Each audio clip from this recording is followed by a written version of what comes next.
please welcome Devrah. How are you this evening? I'm terrific. How are you? I'm Lovely doing to meet good. you. I'm glad to speak with you. Yeah, it's great. So, first of all, I want to start out with how did you discover your own personal spiritual path? Well, it happened quite a few years ago, I would say. Well, I won't tell you how many. That's okay. That'll be our secret. Keep that a secret.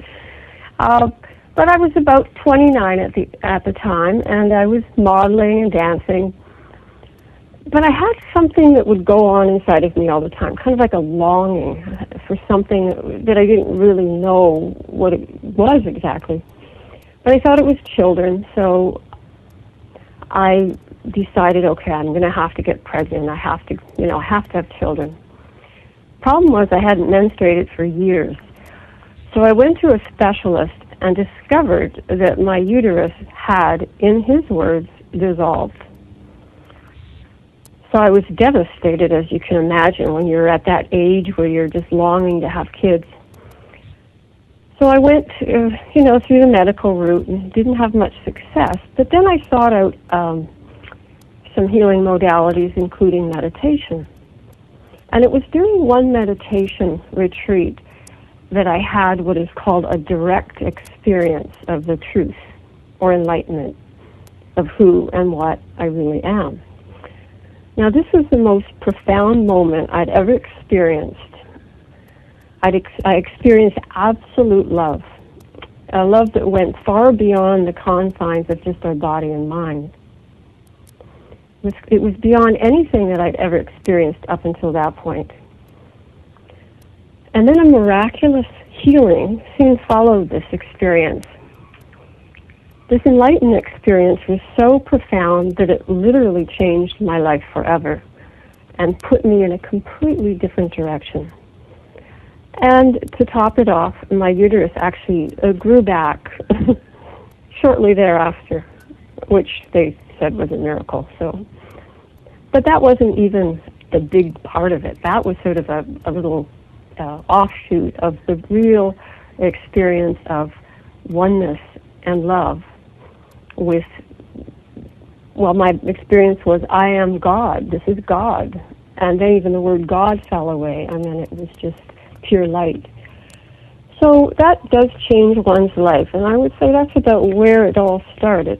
And then I began to study with masters and gurus. I spent my whole life basically, in ashrams and meditation and teaching it, and that's after that experience, there was nowhere else I could really go. It just sort of guided me, and people then came out of nowhere for sessions and for counseling, and perception was so transformed, and I just realized I'm not this body mind, and I could never go back. Well, I think that and that's a good point that you made. Once we set, and I can speak for, I know I can speak for all the rest of the hosts on this show, because there's 3 more other hosts on the show, and I know I can speak for them that once we set our foot on that path, you might step off it for a little bit, but you always come back to it. You can't. It's an integral part of your life from there on. That sounds like you experienced a miraculous healing. I right did, there. yeah. And there's been so much, written about all of that and documented about miraculous healings. And so were these experiences that you had, this is what eventually had inspired you to write your books, The Magic Doorway to Enlightenment? Well, part of it was that. I mean, I wasn't planning to write a book at all. Most of my books have come from receiving commands from from the higher beings, and I was given a command: you must write this book, and it gave me an idea of what it would be and what it would look like, and it would have poetry, and it would have like essays, and all of it was set out a long time ago, and I of course didn't want to do it because I didn't consider myself a writer, and the group that I was leading at the time kept encouraging me to write the book. And then I happened to run into a Indian mystic, and he said, "You must write that book." Well, he didn't even know I was writing. I was even thinking about it, or that it had even come through my mind. He said, "You must write that book. It will help a lot of people." So eventually, I was broken down, and I started scratching away, and it really took about 12 years to put that first book together, because I had to feel that I had experienced everything that I had written. And it's interesting when you talked about your background as a dancer and a model and all of that. Those types of, careers tend to really be ego-based. Wouldn't you agree? Yeah, they can be very ego-based at one level, but once you've experienced your divine self, it doesn't have to be. It's sort of like another angle to it. You can enjoy things from a whole other level. So at the time, of course, it was very ego-based, and that's why I was so empty, because I was so separated from myself, and I really wanted something that was really real. But afterwards, I found that I could enjoy all sorts of things without feeling separate anymore, because I knew who I was at that point. So the feeling of separateness, do you believe that that's related to the subject of your next book, which is healing guilt? Do you believe that separateness, and like when we come into this world, we don't come with any guilt. It's set upon us in our life experiences. Well, I think guilt is the greatest separator of all. The guilt is what keeps us from our enlightenment, because as long as we have guilt, we don't allow ourselves to feel our divine self. And I was really curious about this. All the clients I had would have tons of guilt, and friends, and everyone was talking about guilt all the time, and grief and sadness. And I thought, okay, we've got to look at this. I've got to look at this. I'm going to, research this and see what the heck is going on with this. So I looked at psychological guilt. I did something wrong, or I didn't do something I should have done. And that wasn't doing it for me. It was like, yeah. Or even existential. That felt closer, because it was a little bit more mystical, and you were longing for something that you didn't know. But then it was kind of neurotic, and that you would be, that kind of guilt places or projects onto everything, something to be feeling bad about. But eventually, I did the research with the masters, and I'd spent all my time in, ashrams and everything, and had access to a lot of teachings, as well as my own experience, because when I experienced that divine love, there was no guilt, there was no oneness, there was nothing. It was gone. So what I came to from my research, and I researched everything from the Sikhs to the Course in Miracles on this deep guilt, which is the reason we have it. It's a core guilt. It goes beyond all other guilts. And what it is that we have a belief that we've actually separated from our source. We believe that we're here in a dualistic way, but in fact, we're not. In fact, we're already one. So it's that kind of guilt that follows you around, and you don't necessarily see it as guilt. It could come in the form of abandonment, anger, rage, grief. It could come in the form of pretty much anything that's ego-based, anything that's about separation.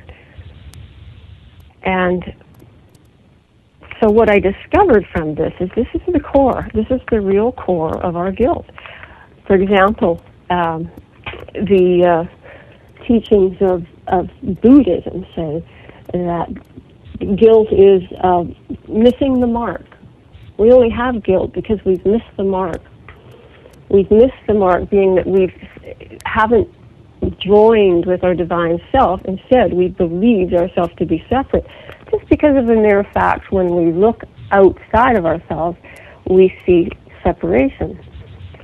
So I call this guilt quantum guilt because that's pretty heavy. Quantum guilt. well, because That it's the is pretty darkness of heavy. the Wow. yeah, because it's kind of like the darkness of the ages, the largest guilt coming from the smallest possible, infinitesimally small separation from the very beginning of time. So I researched all this quantum business, plus I threw a leap in it too. So the quantum guilt is the guilt that we don't know that we have, and it's hidden in the unconscious mind. And we have this guilt because we believe that we've separated from our source of oneness. And by the mere fact that wherever we look, we see separation, war, conflict, divorce, some part of us feels we've done something terribly wrong to be experiencing all of this pain. And this guilt is the root of all other kinds of guilt, as I just mentioned, as well as being at the core of all the ego disturbances. So all of the ego stuff comes from this core guilt, because once you believe you've separated, then boom, all of these ego tendencies come into play. And that includes our fear, our unworthiness, all of the judgment, grief, and pretty much any sense of separation. Well, do you think it's related when children become more aware? When they're just toddlers and they're babies and they're open to the connection with the universe, they would feel absolutely no guilt. But do you think as soon as they became more aware of the world and they're told certain things by their parents, that this guilt, they inherit this guilt? Or do you feel it's more like a past life thing? Because in some types of counseling, when there is this type of guilt, they do go through the whole past life regressions to deal with that. Is that part of your method, through past life regressions?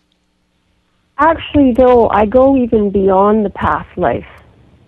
And the reason being is because everything, at the very core, there's no time, there's no past, and there's no future.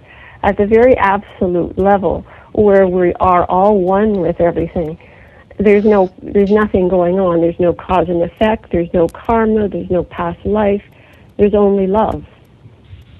So I don't go through the past lives. What I do is I go right to the root of where they feel, where my client has felt that they've separated.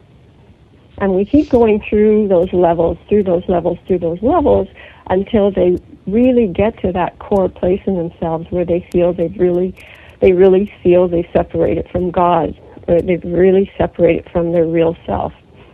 And it comes out of left field. I mean, I don't know. I'm just a person that facilitates them, but out of the blue, and they don't even know exactly what I'm working on with them.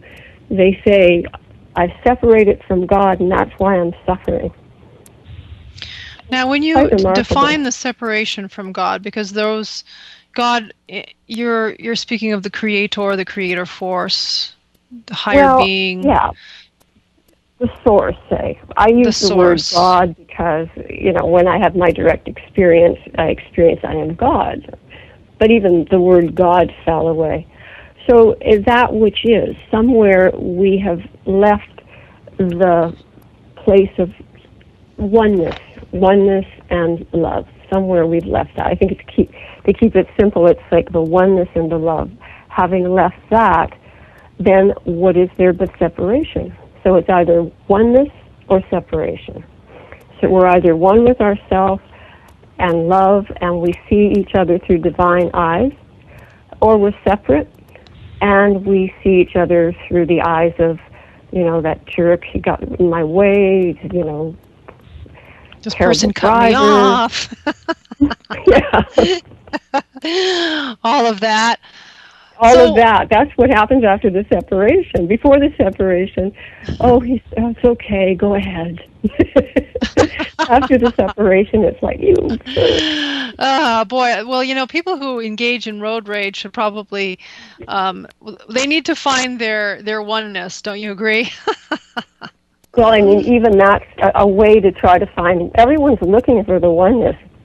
Even in their rage, they're looking for the oneness. It's a cry for help. It's like what we do with this guilt is we project it onto others. So when we have the guilt, it's terribly uncomfortable. I mean, you know those days when you wake up and you just feel like hell. I don't know. I'm feeling pretty guilty right now. You're getting me to feel guilty. Oh, you start thinking when you start even saying that word. I think it's a conditioning. You're saying and you're thinking, okay, what did I do? Did I have to atone for? Is there something karmically that I did?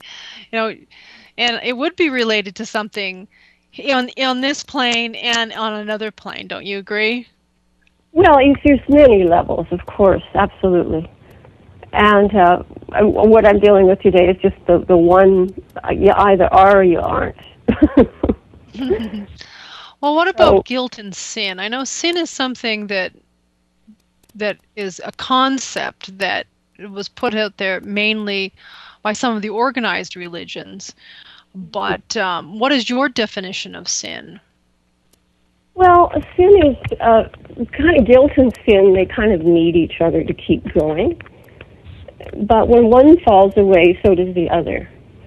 So when you recognize that you're not separate, you're one with Source, you're absolutely loved, then sin isn't even an issue.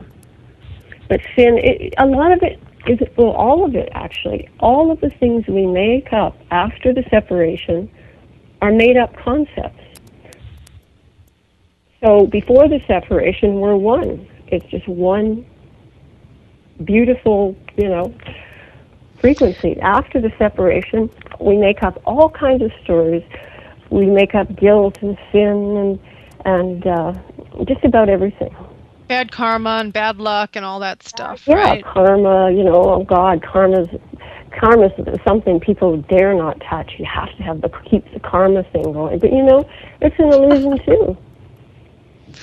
So what do you feel is some of the first steps for a person who's pretty locked in the mundane and have a lot of the guilt in their life is kind of holding them back from, going through that doorway to their enlightenment?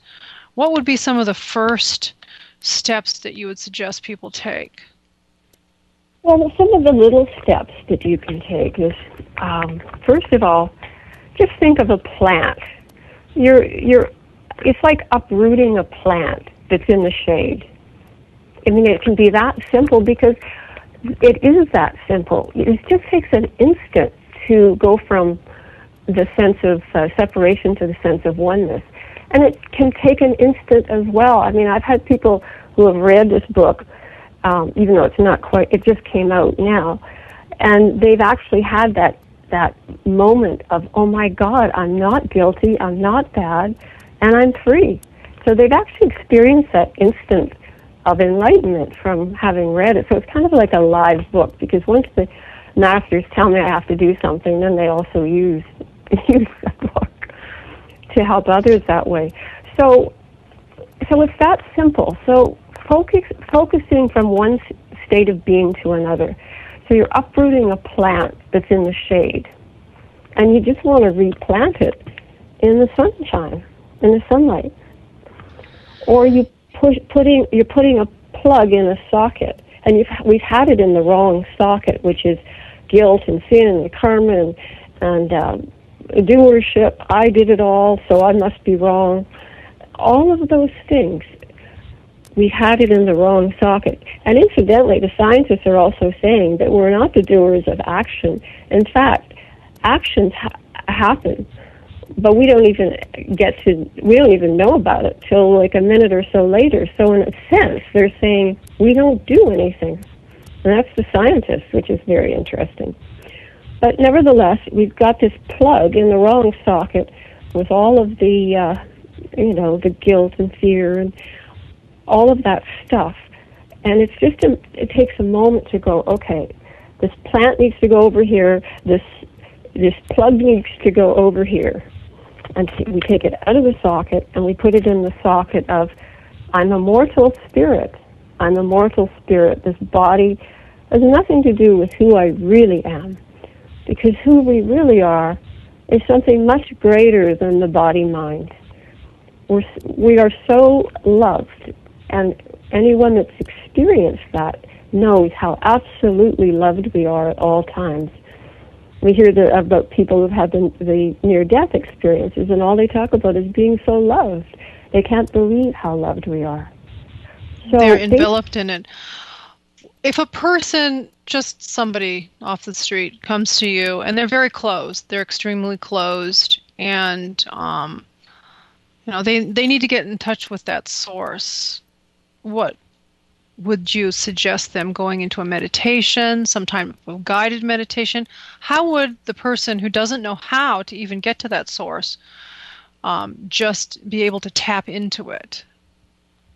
Well, first of all, when someone comes who's very close, I send them to regular therapy, because in regular therapy then they can work out some things that have made them feel very heavy, and then that makes them a little lighter.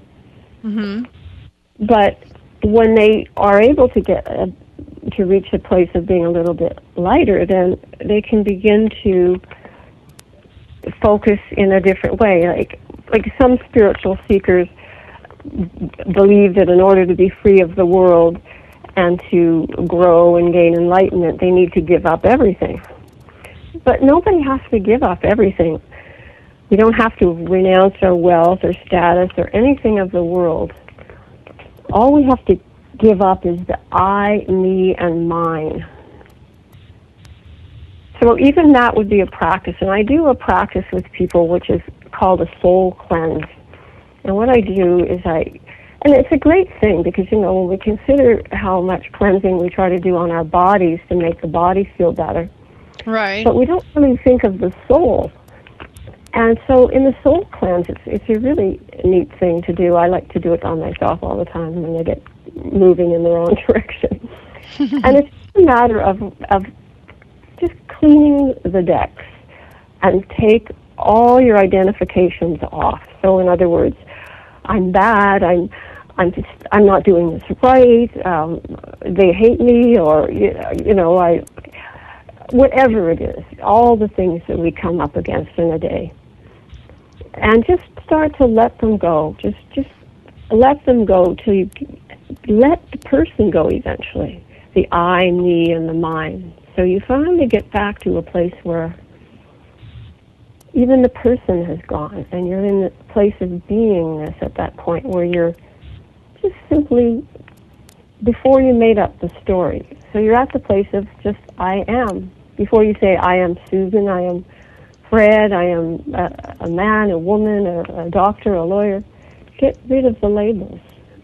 No doctors, no lawyers, no Susans, no Freds. Just gently, just cleanse it away. It's almost like you're cleaning out all your closets when you do that. And then you finally get back to the just I am before you've made anything up. And you just kind of rest there.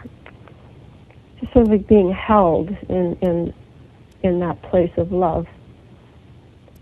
And that you don't have to get upset about anything, because there's nothing to get upset when you don't have an identity. Even if it's just for 5 minutes. But if we can do that regularly, it's a little easier for some people than even meditation, because some people's minds go crazy with meditation. That's understandable at the beginning. But to just simply take off the labels. Just, I'm not anybody, I'm nothing. And then rest in that clear, clean space, and just imagine your soul just cleansing, and your body at the same time. It's quite a neat thing. And it does really work with people. That sounds like an interesting therapy. It does. What type of things are apt to come up through this cleansing? I know that when we do a cleansing with our physical bodies, we have a lot of gunk that comes out. And how do people deal with that type of stuff? Like, if they're going to cleanse themselves spiritually, there's going to be a lot of memories, there's going to be a lot of angst, there's going to be a lot of behaviors that come up. And is it just simply a method of when they come up to release them with love, or how do you do that? What is your method for that? Well, the thing that always comes up is, of course, the ego, the separation, and the desire and the wanting to hang on to it. Like, no, I don't want to let go of Susan or Fred. I don't want to let go of that. I'll die. So really, it's a fear of death that people come up against with this. Because when we let all of the gunk go, it feels like we're going to die. But in fact, it's the opposite that happens. We're going to live. So when people hit that place, I just encourage them to that they're not going to die. Nothing's going to happen. They're just going to be cleansed and they're going to be happy. So sometimes it's a lot simpler than some other methods that I've used over the years, because it's just reminding people that, they're totally held. They're totally held in this energy as they're undoing themselves. And then they get used to it and they really start to crave it because it's something that they feel they need to do to clear the decks, and they can do it in a minute or two eventually. So anywhere you are, you don't have to close your eyes and meditate. You can just do it while you're walking around. We as psychics, we talk to a lot of people that have a lot of relationship issues, and some of the biggest ones out there, like I would have to say that they are absolutely huge, is when all of a sudden that person that they've been involved in either disappears or tells them that they can't be in the relationship anymore. They don't give them an explanation, and that is very hard for them to deal with. And in some instance like this, what would you do in your particular type of therapy to, get rid of some of those fears, because it really feels like a fear of abandonment? Absolutely. Well, I've got one chapter on this whole topic, and I call it Upset for the Wrong Reason. And what it is it was my own experience of going through a deep suffering and pain with my ex-husband. And I split with him years and years ago, but this thing came up out of nowhere. And I was longing, and just each day I was getting more and more pain in my body. I just thought, what is going on here? Why am I suffering over this breakup? And the guilt and all of the questioning. It's almost like the darkness of the ages, as I mentioned before, came up. Mm-hmm. It does when we break up with somebody. It hits our deepest. That's when you hit the quantum guilt. That's an example of quantum guilt. So I hit this, and I was longing to go back with him and all this stuff. And this is I'm talking like decades later. And I didn't even talk to the man. But it was there to bring this very lesson out for me so I could write about it. So I said, okay, I got to sit down with myself. This is a bit much. And I said, do I really want to go back? No. Do I really want to live with him again? No. Do I want to be married to him? No. As I went through this list, I realized, well, then what is my problem? If I don't want to do all this stuff with this guy, then what is my problem? And then it came to me because I prayed. I said, look, you've got to help me here because I'm not going through this another day. And it came to me that, I've hit the core. I've hit the core of my sense of separation. I feel like I'm separate. I've separated from myself. So when I recognized that, I said, okay, I've separated from myself. How am I going to get back to myself? Because this hurts like hell. So I kept praying, and I kept praying, and I said, please forgive me for separating from you. I was talking to my deep inner self, God, Creator, whatever a person likes to call it. Please forgive me for separating from you. And then I saw my husband outside of me, and I saw him, it wasn't even about him. I saw him as more of a superimposition or a projection of that suffering that was just going on in me alone. So there was no husband. There is not another out there in this particular situation. It's only between us and our source.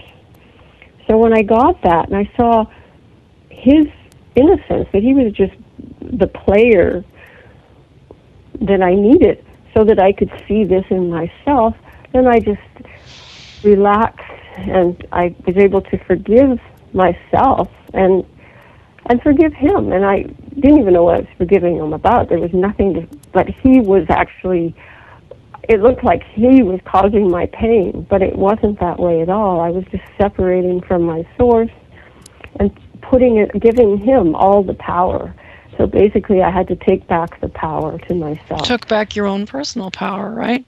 Personal power, and the power of the oneness, the power. I've never left. I'm one with Source. I'm one with him too. You know, I'm one. And when I got back to that power, I was fine, and I never thought of him again. But I had to get to that place of my own personal power, but not just at a personality level. It was my personal power of my true, real self, the self that goes beyond, all thoughts, all words, all situations, all relationships. We all have that place, and we all know it somehow. There's a part of us that knows who we really are, deep down, but we go over it because it's the tiniest little voice possible. But we do know. We all have that in us. And that's where we want to go back to that power where, okay, I am okay. I'm already with my source. I'm already loved. Those are definitely words of truth. We're going to pause for a moment here, Devrah, so that we can take a little bit of a commercial, okay? Mm-hmm. A new era in psychic services has begun. PsychicAccess.com. You can connect with our psychic advisors by telephone or chat 24 hours a day, 7 days a week. All of our psychic advisors are interviewed, fully verified, and accuracy tested, assuring you quality service. We're living in some very troubled times right now. More and more, the world's problems are affecting us on a personal level. You don't have to deal with this alone. Our highly accurate psychics, caring advisors, and talented mediums can help with situations you are currently experiencing and can let you know what the future may hold for you. All new customers get a free 6-minute reading. All you have to do is register. Why not visit us now and get a free reading at PsychicAccess.com. Okay, we're back with Devrah Laval, and we're speaking about quantum guilt and the path to enlightenment. It's very interesting stuff, and we were talking about, letting go in relationships and, trying to find ourselves through the experiences of once we've experienced a bad relationship or a breakup. And I wanted to ask you, what would be your thoughts on, in personal relationships like marriages, and even if you're not married and you're with somebody, there's an awful lot of that guilt that goes back and forth from person to person. And do you write about any of that type of dealing with a personal relationship that you're in? Mm-hmm, absolutely. I have an interesting, I write a lot about that personal interaction and what we do with it. And I have an interesting story of, I'll use this as an example. It wasn't a direct personal relationship, but it doesn't matter. It applies to everything. I was going to the gym with this friend one day, and she was tying up her shoes, and I was tying up mine to, get to the gym. And she kept saying, I'm fat. I'm so fat. I just hate it. I'm fat. I'm fat. And she did this all the way to the gym. And so I said, you're not fat. You look fine. You're a beautiful girl. She looked terrific. But no, I'm fat. I'm fat. I'm fat. So we get to the gym, and she's, getting ready for the class. And this woman walks right over to her, looks her in the face and says, you're fat, and you need to go on a diet and work out more. And I looked and I said, do you know her? And she goes, I've never seen her in my life before. And I said, well, well, how could, I was just like flabbergasted. What a declaration. And so I said to her, well, you have been saying that you're guilty a lot, or that you're, well, there we go, that's unconscious guilt too. You have been saying that you're fat a lot. And she goes, that's got nothing to do with it. Now, that's what we do in relationships. We don't recognize that we're in relationships for a particular reason. A relationship is a gift, whether you're in it or you're not in it, or it's over, it's, whatever it is. It's all there to show us ourselves, whether we're in a close relationship like a marriage or people at work or anywhere. I have a chapter in my book called The Perfect Relationship, and it really, I put it out here in one of the magazines, and they were lining up to get it because everybody needs the relationship thing. But it's just like we're in a relationship because we're seeing ourselves. What a gift. Because we're trying to get back to oneness, these people come into our life. And for me, it was my mother. That was a tough one because she was tough when I was growing up. It was like, it was criticism all the time, and I've spent years in that kind of situation. So I had to really go deep, and really, finally, I did after years. I was a lot older then, but I finally saw her as my own self. She was channeling the darkness that I was running in myself. And when I saw that, I could forgive her. And when I could forgive her, we were fine. It was no problem. And she would criticize me, and I just let it fall off my back. And it's the same in our marriages. It's just we're always, they're the most intense. If we can work through our marriage, we can do anything. That is the fastest way to enlightenment, because you're facing your quantum guilt head on in your relationship. And if you know it's quantum guilt, then you can go, okay, all this stuff is up inside of me. I don't have to project it onto my partner. Let me just go into the bathroom, close the door, and go, okay, all this is coming up, all this rage and all this abandonment and pain. It's got nothing to do with them. They're just the outer, because if we live in oneness, they're us. There's nobody out there but our own self. So that's why we deal with it as our own self. And surprisingly enough, when people really take this to heart and really go inside and forgive, see the innocence in their partner and see the innocence in themselves, and take their projection back from that person. In other words, you're really furious with your partner about something. But if you take the time to take that fury back and see it as your own anger that has been triggered, then you can start to look at it, and you can start to bring love to it and forgiveness, and you might cry or whatever, and then you can bring love to yourself, and you come back out and your partner's making you a sandwich or something because they've been lifted as well. So really, you've changed the energy. Yeah, change the energy, seeing the innocence. It's forgiving. It's such I call it in my book quantum forgiveness.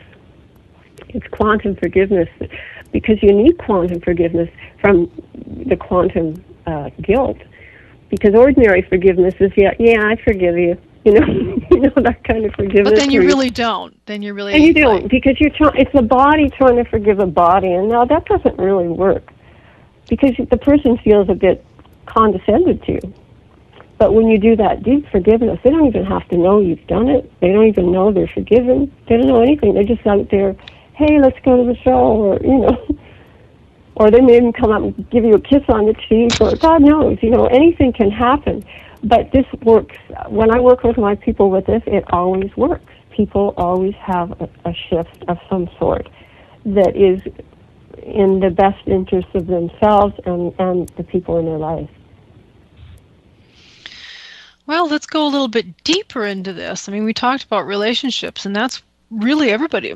Probably 90% people are all focused on love and relationships. But then with health, in a situation with health like disease and deep healing, how does the guilt and the disconnection, figure in a person's healing, like healing something that's perhaps something like cancer or something that's terminal of that nature? Well, everything, it's the same thing. It's the same thing in a sense. If it's not about not acknowledging the cancer, it's not about not, acknowledging the fact that it's terminal. It's not really that. I work with people that have things like cancer or whatever, but what we do is we go to the place where we're not that. We're not the body. It's really about going there. First of all, you have to take care of yourself physically. You have to, do whatever you can do with your doctors or maybe hands-on healers or whatever. But the other part of it is when we put all of our focus just on the body, then we limit ourselves because we need to put it on our soul. We need to put our focus on the soul. I remember a group that I was in for a while. I studied with a Chinese master, and we would sit there, and people would come in with all kinds of diseases, and we would sit there, and they wouldn't put any focus on the body at all. It would just be on the soul. And people would come out of there with amazing healings. And even if they didn't, it wasn't about having to heal or not having to heal. It was about the real healing is coming to our sense of oneness, our soul, our self-love, our completion, that's the real healing. That's, because when we look at life, it is short. And really we're all going towards that oneness, all that completion of what we came here for in the first place, which is our purpose, to go back home. In this lifetime. Well, yeah, in any lifetime, really. Because we are just the one. And we have always been just the one. But it's like what they call transmigration, we're spinning around for what looks like lifetime after lifetime. But in a sense, though, time is happening it's all happening at the same time. So it's all in one. I can definitely and no matter what agree we're with doing, that. who we are, whether we're plant, animal, or we're evolving back to that place of oneness.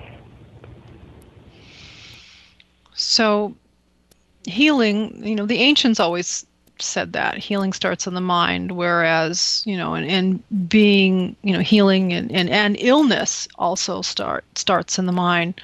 So taking on guilt and holding it could, wouldn't you say, attract physical ailments to the body? Absolutely. These things, but you see, at the bigger level, even there's a perfection too. That's one of the things I say at the end of my book. This is perfect, that is perfect. It's from an Indian scripture that there's a perfection to everything. And that's another level, place we can take guilt off of, because even if we have been, I'm really wary of some of the things that people do in the New Age movement, and that is we have a way of putting guilt on ourselves when we're sick, because, what did we do to attract this? How did we, if we hadn't done that, we wouldn't be sick now. But at the big level, everything, we're like in a script. It's all been scripted. And if we can bring love to every single situation rather than judgment, and I'm wary of bringing any judgment to any illness. It's just loving. Loving the guilt. If you're guilty, love it. Because one of the thing that kills guilt is love. So when we're really feeling guilty, just love it. Put it to death. That's how we put the guilt to death, is we love it to death. We love our pain to death. We love our joy to death. We love all of it to death. So that way it keeps us out of the other place where we're judging ourselves for coming up with a disease, or because we don't know. We don't know why. we look at some of the greatest masters that ever lived. I mean, they all died with cancer and this, that, and the other. Meanwhile, these guys were like totally, so high. It was incredible. They could raise people from the dead if they wanted. But they died with this, that, and the other. But they had no sense of it being a problem. They only had love for whatever was going on. And that's what I think we need to bring to everything, is that deep love that says, yeah, so this is what's happening, but I am absolutely loved exactly the way I am, because we really do feel less than when we get sick. We feel less than, we feel like a burden, we feel a lot of things. But I'm saying, no, that's not where you have to go. Where you have to go is, okay, this is the gift for now. This is the love this is where I have to put more love in my life. It's just loving myself even deeper. Well, it's definitely a practice because a person would definitely these type of things are not easy. It's just the human tendency to go down instead of go upwards in the upward spiral, and claiming the love is definitely a challenge. But I really appreciate you telling us about your methods here, and we are at the end of our interview. But I do want to tell everybody tell us a little bit about the two books and what are their names and where we can get them. Okay, well, the first book's called The Magic Doorway into the Divine, and that one is, they're both on Amazon. They're both you can get them in any bookstore. And, but let me just tell you about a campaign we're having for the new book that's coming out called Leap to Freedom, Healing Quantum Guilt. And in this campaign, I'm giving from the show a special offering to your listeners to make available a list of sponsors and their gifts with various values upwards of $1,000 to anyone purchasing a copy of Leap to Freedom from Amazon or the local bookstore. And you just simply send my office the purchase confirmation number, and that would go to info@DevrahLaval.com. And we'll gift you the list once it's completed. And it'll include CDs, music, ebooks, free workshops, even a workshop that where I had my first enlightenment experience will be in there as a gift. Discounts of various kinds and more. So, and this is available to your listeners. And I invite you all to please share this with your friends and anyone that's listened to this show, because I'll equally honor their purchases as well. Oh, thank you. And your website is again? Would you like to tell us? Well, my website is www. Let me find these pages. Okay, yeah. You can just go to info@DevrahLaval.com, and that way, once you purchase the book, then you can get the gift. Okay, well, thank you very much. I have great respect for your work, and it's been a great interview. Thank you for joining us, Devrah. Thank you so much. It was lovely. Okay, bye-bye. Bye. Hello, my name is Rez Miranda. If you're having relationship, career, or life issues, I'm inviting you to experience what it's like to have access to professional, highly accurate psychics and spiritual advisors you can trust to care and help you. Register now to get your free 6-minute reading by telephone or chat. Get answers. Get access. Psychic access. 24 hours a day, 7 days a week. PsychicAccess.com.